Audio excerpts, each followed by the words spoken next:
Then those who had seized Jesus led him to Caiaphas, the high priest, where the scribes and the elders had gathered.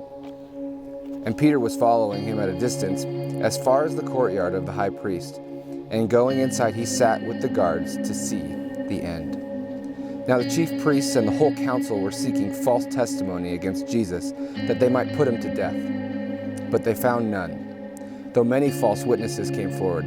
At last 2 came forward and said, "This man said, I am able to destroy the temple of God and to rebuild it in 3 days." And the high priest stood up and said, "Have you no answer to make? What is it that these men testify against you?" But Jesus remained silent. And the high priest said to him, "I adjure you by the living God, tell us if you are the Christ, the Son of God." And Jesus said to him, "You have said so.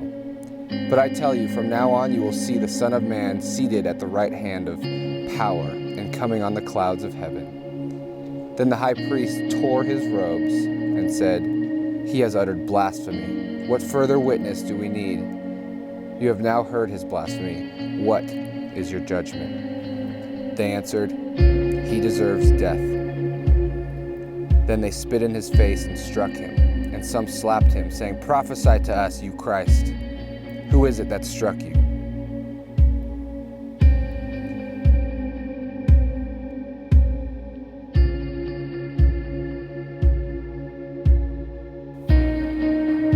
When morning came, all the chief priests and the elders of the people took counsel against Jesus to put him to death. And they bound him and led him away and delivered him over to Pilate, the governor. Now Jesus stood before the governor, and the governor asked him, "Are you the king of the Jews?" And Jesus said, "You have said so." But when he was accused by the chief priests and the elders, he gave no answer. Then Pilate said to him, "Do you not hear how many things they testify against you?" But he gave him no answer, not even to a single charge, so that the governor was greatly amazed. Now at the feast, the governor was accustomed to release for the crowd any one prisoner whom they wanted. And they had the notorious prisoner called Barabbas. So when they had gathered, Pilate said to them, "Whom do you want me to release for you, Barabbas or Jesus, who is called Christ?" For he knew that it was out of envy that they had delivered him up. Besides, while he was sitting on the judgment seat, his wife sent word to him, "Have nothing to do with that righteous man, for I have suffered much because of him today in a dream." Now the chief priests and the elders persuaded the crowd to ask for Barabbas and destroy Jesus. The governor again said to them, "Which of the 2 do you want me to release for you?" And they said, "Barabbas." Pilate said to them, "Then what shall I do with Jesus, who is called Christ?" They all said, "Let him be crucified." And he said, "Why? What evil has he done?" But they shouted all the more, "Let him be crucified." So when Pilate saw that he was gaining nothing, but rather that a riot was beginning, he took water and washed his hands before the crowd, saying, "I am innocent of this man's blood. See to it yourselves." And all the people answered, "His blood be on us and on our children." Then he released for them Barabbas, and having scourged Jesus, delivered him to be crucified.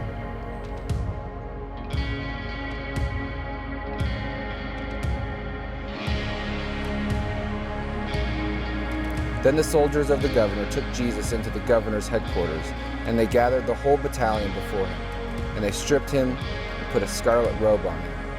And twisting together a crown of thorns, they put it on his head, and put a reed in his right hand. And kneeling before him, they mocked him, saying, "Hail, King of the Jews!" And they spit on him and took the reed and struck him on the head. And when they had mocked him, they stripped him of the robe and put his own clothes on him and led him away to crucify him. As they went out, they found a man of Cyrene, Simon by name. They compelled this man to carry his cross.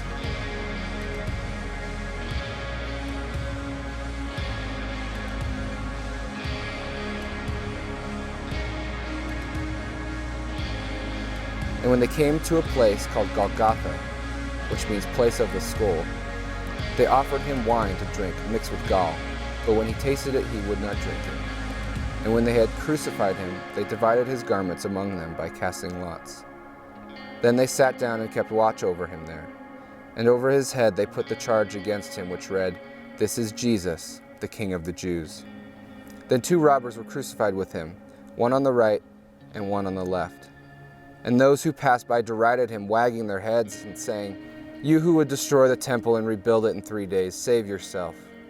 If you are the Son of God, come down from the cross." So also the chief priests with the scribes and elders mocked him, saying, "He saved others. He cannot save himself. He is the King of Israel. Let him come down now from the cross, and we will believe in him.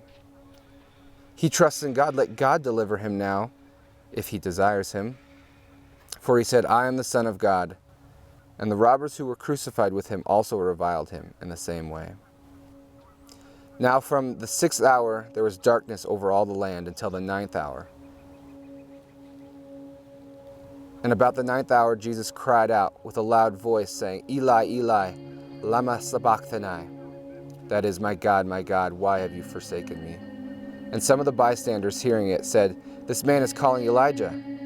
And one of them at once ran and took a sponge, filled it with sour wine, and put it on a reed, and gave it to him to drink. But the other said, "Wait, let us see whether Elijah will come to save him." And Jesus cried out again with a loud voice, and yielded up his spirit. And behold, the curtain of the temple was torn in two, from top to bottom, and the earth shook, and the rocks were split. The tombs also were opened, and many bodies of the saints who had fallen asleep were raised. And coming out of the tombs after his resurrection, they went into the holy city, and appeared to many. When the centurion and those who were with him, keeping watch over Jesus, saw the earthquake and what took place, they were filled with awe, and said, "Truly, this was the Son of God."